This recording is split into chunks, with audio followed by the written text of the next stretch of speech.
السلام علیکم ورحمۃ اللہ وبرکاتہ۔ الحمد للہ وکفا وسلام علی عبادہ الذین اصطفى والتقى والعفاف والغنى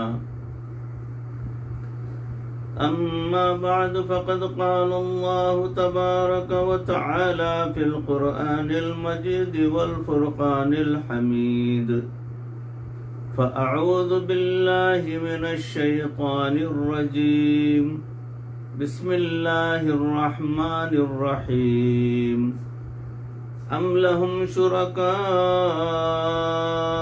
شرعوا لهم من الدين ما لم يأذن به الله ولولا كلمة الفصل لقضي بينهم وَإِنَّ الظَّالِمِينَ لَهُمْ عَذَابٌ أَلِيمٌ صدق اللہ مولانا العظیم۔ اللہم صل علی سیدنا و مولانا محمد وبارک وسلم کما تحب وترضى عدد ما تحب وترضى۔ محترم ناظرین، حاضرین، سامعین، عزیزوں، بھائیوں، بزرگوں اور دوستوں، معزز خواتین، ہماری ماں بہنوں، تصوف کے عنوان سے جو بیانات کا سلسلہ چل رہا ہے اس میں موضوع چل رہا ہے اماں جی رحمت اللہ علیہ کا سفر آخرت۔ اسی موضوع کی اگلی کڑی سماعت فرمائیں۔ مسلسل ہے، تسلسل باقی ہے۔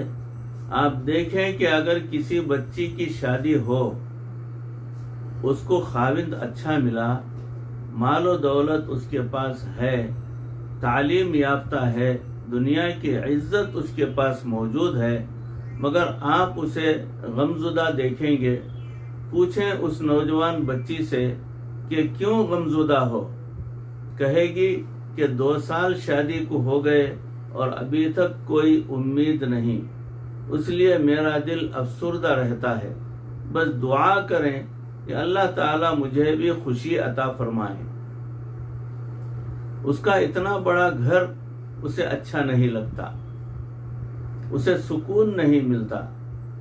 وہ کہیں کسی نیک بندے کی محفل کے بارے میں سنتی ہے تو وہاں جا کر اولاد کے لیے دعائیں مانگتی ہے۔ وہ تلاوت کرتی ہے، اولاد کے لیے دعائیں مانگتی ہے۔ وہ تہجد پڑھتی ہے، اولاد کے لیے دعائیں مانگتی ہے۔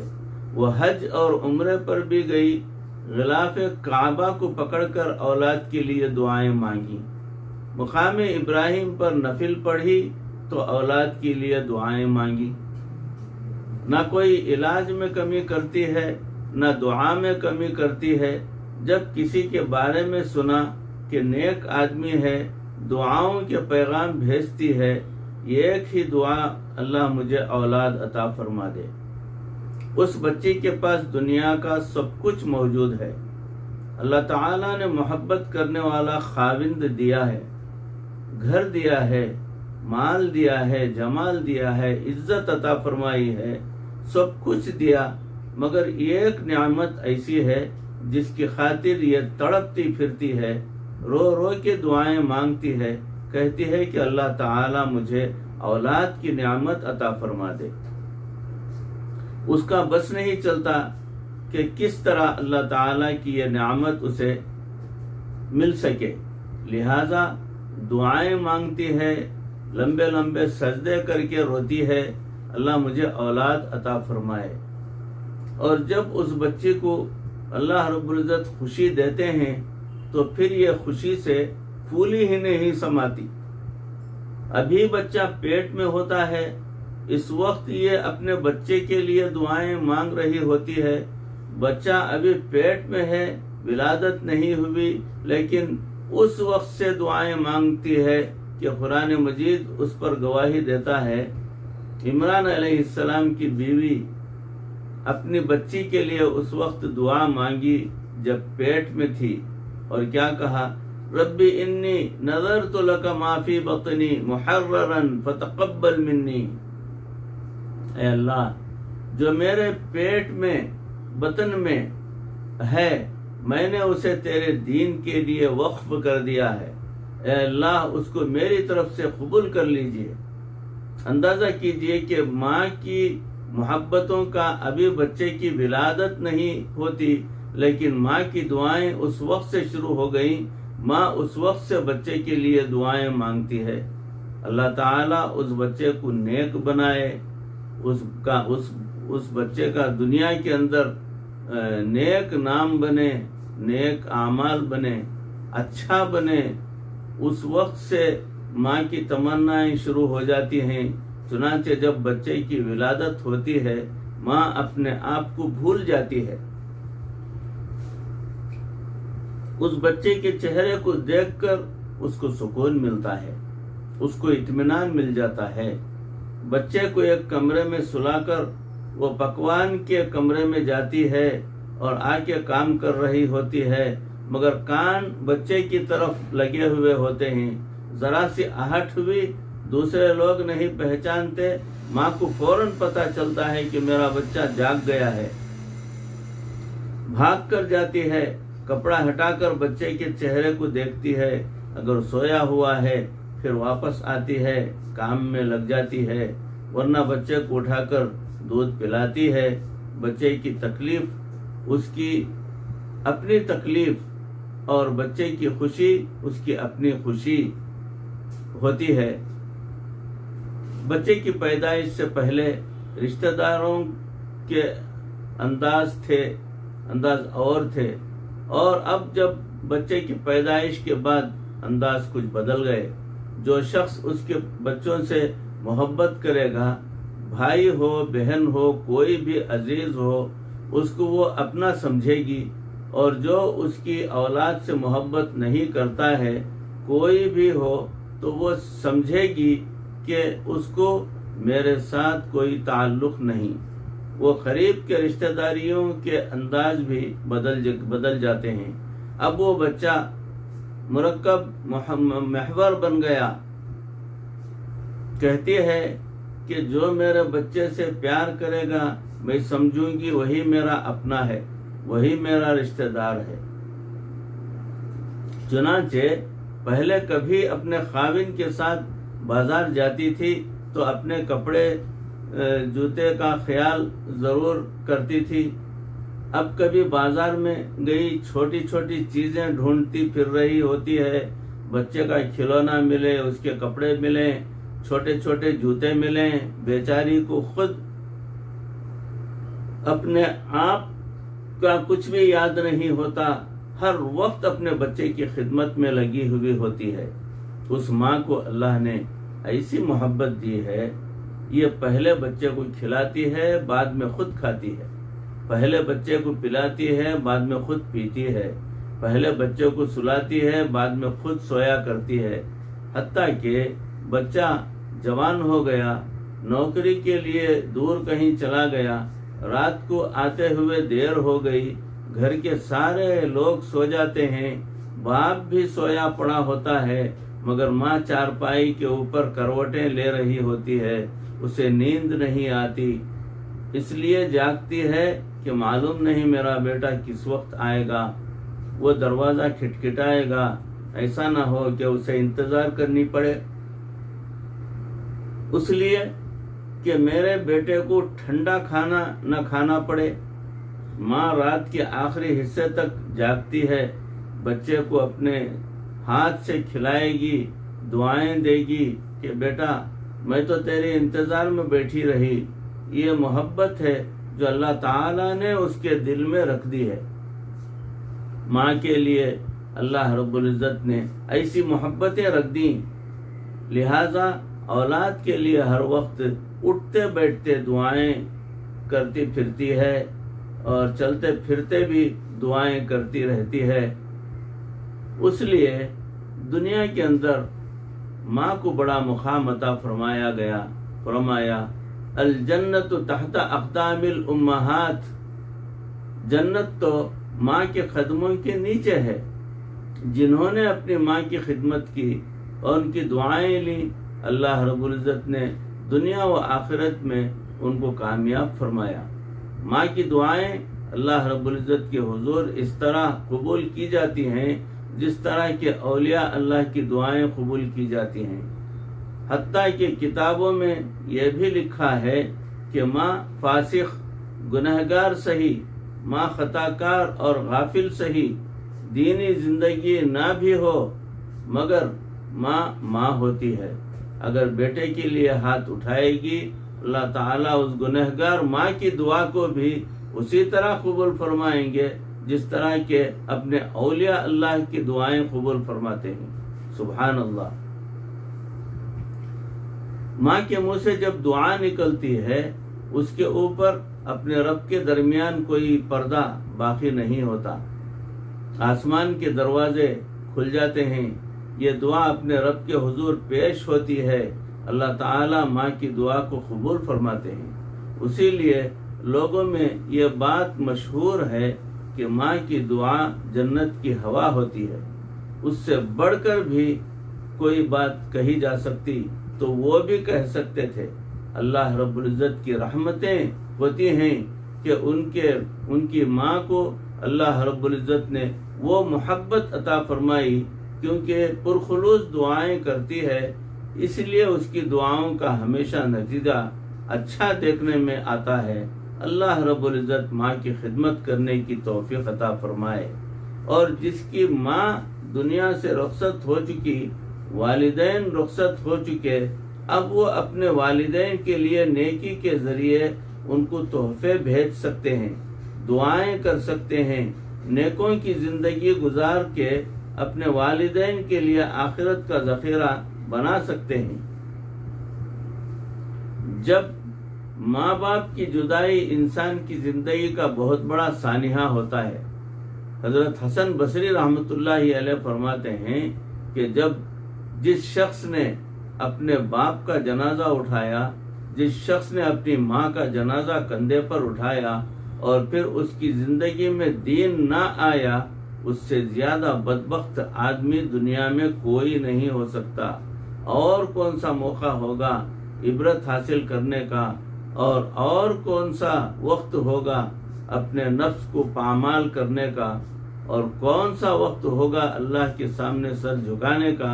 اتنی بڑی نعمت ماں والی جو ہر وقت دعائیں کرتی رہتی تھی، جب جدائی ہو گئی ان دعاؤں سے بندہ محروم ہو گیا۔ اب اس محرومی کے وقت میں بھی اگر اللہ رب العزت کی رحمت کو نہ مانگے اور اللہ رب العزت کے سامنے عاجزی کے سر نہ جھکائے تو پھر اس کی شقاوت میں کیا شک ہو سکتا ہے۔ لہذا ماں کی جدائی آدمی کے لیے بہت بڑا صدمہ ہے۔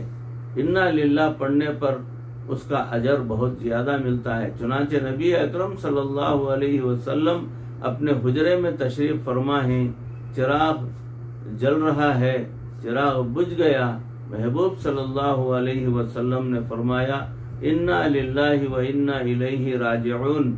جو حضرت سیدہ عائشہ صدیقہ رضی اللہ تعالیٰ عنہا نے عرض کیا، اے اللہ کے محبوب صلی اللہ علیہ وسلم، یہ تو کسی کے مرنے اور جدائی پر پڑھا کرتے ہیں۔ فرمایا کہ جب مومن کو دنیا میں کوئی صدمہ پہنچتا ہے اور وہ یہ آیت پڑھے، اللہ تعالیٰ اس صدمے کو دور کر دیتے ہیں اور اس کے دل کو خوشی عطا کر دیتے ہیں۔ مومن کے لیے چراغ کے بجھ جانے پر بھی اس کو اجر اور ثواب مل جاتا ہے۔ اب سوچئے تو صحیح کہ اگر گھر کا ایک چراغ بجھ جائے اس پر بھی اجر اللہ رب العزت عطا فرماتے ہیں، تو جن کے گھر میں ان کے والدہ کی زندگی کا چراغ گل ہو گیا ہو اور یہ جدائی انہوں نے اپنی آنکھوں سے دیکھ لی اور اپنے ہاتھوں سے ان کا جنازہ اٹھایا، اگر شریعت کے مطابق صدمے کو برداشت کریں گے تو پروردگار ان پر کیا کیا رحمتیں عطا فرمائیں گے، پروردگار ان پر کیا محبتیں عطا فرمائیں گے، اس کا آپ کو اندازہ بالکل نہیں۔ ماں کی دعا کا بدل کوئی چیز نہیں ہو سکتی، سوائے اللہ رب العزت کی رحمت کے، تو لہٰذا ماں کی جدائی کے بعد ایک راستہ باقی ہوتا ہے کہ اللہ اب تو اپنی رحمت کا سہارا عطا فرما کہ جو مجھے دعائیں کرنے والی ذات تھی، وہ جو پشت پناہی کیا کرتی تھی، اے اللہ دنیا سے رخصت ہو چکی ہے۔ میرے مولا، ہم بے سایہ ہو گئے دنیا میں، اب تو مہربانی فرما دے اور ہمارے اوپر اپنی رحمت عطا فرما، ہمارے اوپر اپنی رحمتیں نازل فرما۔ چنانچہ اسی لیے کہا گیا کہ جب کوئی فوت ہو جائے تو یہ دعا پڑھنی سنت ہے۔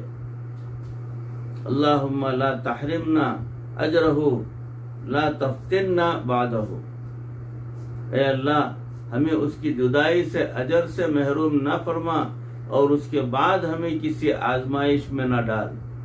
اور اگر ماں فوت ہو جائے تو یوں کہو اللہم لا تحرمنا اجرہا، اور اس کے بعد ہمیں اس کی جدائی کے اجر سے محروم نہ فرما، لا تفتنا بعدہا، اور اس کے بعد ہمیں کسی آزمائش میں مبتلا نہ فرما۔ تو یہ دعائیں حدیث پاک میں سکھائی گئیں تاکہ اللہ تعالیٰ کی رحمتیں اتریں، مہربانیاں اتریں۔ تو ماں کی دعاؤں کا بدلہ اب اللہ رب العزت کی رحمتیں ہی ہیں کہ اللہ تعالیٰ کی مہربانی ہم پر فرمائیں گے اور اپنی رحمتیں عطا فرمائیں گے۔ اور جو ماں جو دعائیں کیا کرتی تھی دن رات میں، اللہ تعالیٰ ان کے بدلے میں اپنی رحمتوں کا معاملہ عطا فرمائیں گے۔ اور پھر ماں اگر غافلہ بھی ہو پھر بھی اللہ تعالیٰ اس کی وجہ سے رحمتیں عطا فرماتے ہیں۔ اور اگر ماں نیک ہو، تقیہ نقیہ، پاک بازی کی زندگی گزارنے والی ہو، تہجد گزاری کرنے والی زندگی کرتی ہو، اس کو اللہ رب العزت نے شروع سے دین دارانہ زندگی دی ہوئی ہوتی ہے، تو پھر ایسی قدسی روح کی دعائیں تو پھر اللہ کے ہاں بہت مقبول ہوتی ہیں، ان کی تو زبان سے نکلے ہوئے الفاظ اللہ کے ہاں قبول ہوتے ہیں۔ ایسی دعاؤں سے محروم ہو جانا یقیناً انسان کے لیے یہ ایک بہت بڑا صدمہ ہے، لیکن ہمیں اپنے محبوب صلی اللہ علیہ وسلم کی جدائی کو بھی یاد رکھنا چاہیے کہ صحابہ کو آخر ان سے جدا ہونا پڑا۔ ہر انسان کو اپنی ماں باپ سے، عزیز رشتہ دار سے ایک دن جدا ہونا ہوتا ہے، لہذا موت کی یاد انسان کے لیے اس غم کو آسان کر دیتی ہے۔ اللہ رب العزت ہمیں دنیا کے اندر دینی زندگی گزارنے کی توفیق عطا فرمائے، اور اپنی ماں کی جن کی مائیں زندہ ہیں، باپ زندہ ہیں، ان کی خدمت کرنے کی پروردگار توفیق عطا فرما، اور جن کے ماں باپ دنیا سے رخصت ہو چکے، اے اللہ تعالی ان کی آگے کی منزلوں کو آسان فرما، اور اللہ تعالیٰ ان کی رحمتیں جو ان کی وجہ سے دنیا میں تھیں اور ان برکات کو سلامت رکھے، ان کی دعاؤں کے اثرات کو قیامت تک کے لیے سلامت رکھے، اور اپنی رحمت کا سایہ عطا فرما کر یہ وہ دعائیں دینے والی ہستیاں دنیا سے چلی گئیں، ان کو پروردگار جنت کی ہوائیں ان پر چلا، ان کی قبروں کو کشادہ فرما، ان کو جنت الفردوس میں اعلیٰ مقام عطا فرما، اور ان کی دعاؤں کو ہمارے لیے بھی قبول فرما۔ پروردگار ان کہی سنی باتوں پر ہم سب کو عمل کرنے کی توفیق عطا فرما، دنیا اور آخرت بہتر فرما، ماں باپ کی قدر کرنے کی توفیق عطا فرما، دنیا میں زندگی میں ان کے سلامتی کے لیے جو ہے دعائیں کرتے رہنا جو ہے ہمیں مقدر فرما۔ اے اللہ مرتے دم تک کسی کا محتاج نہ بنا، ایمان پر اور کلمے والی موت پر ہمارا خاتمہ فرما۔ ربنا تقبل منا انک انت السمیع العلیم وتب علینا انک انت التواب الرحیم۔ صلی وسلم علی حبیبک سیدنا و مولانا محمد و آلہ و صحابہ اجمعین برحمتک یا ارحم الراحمین والحمد للہ رب العالمین۔ السلام علیکم ورحمۃ اللہ وبرکاتہ۔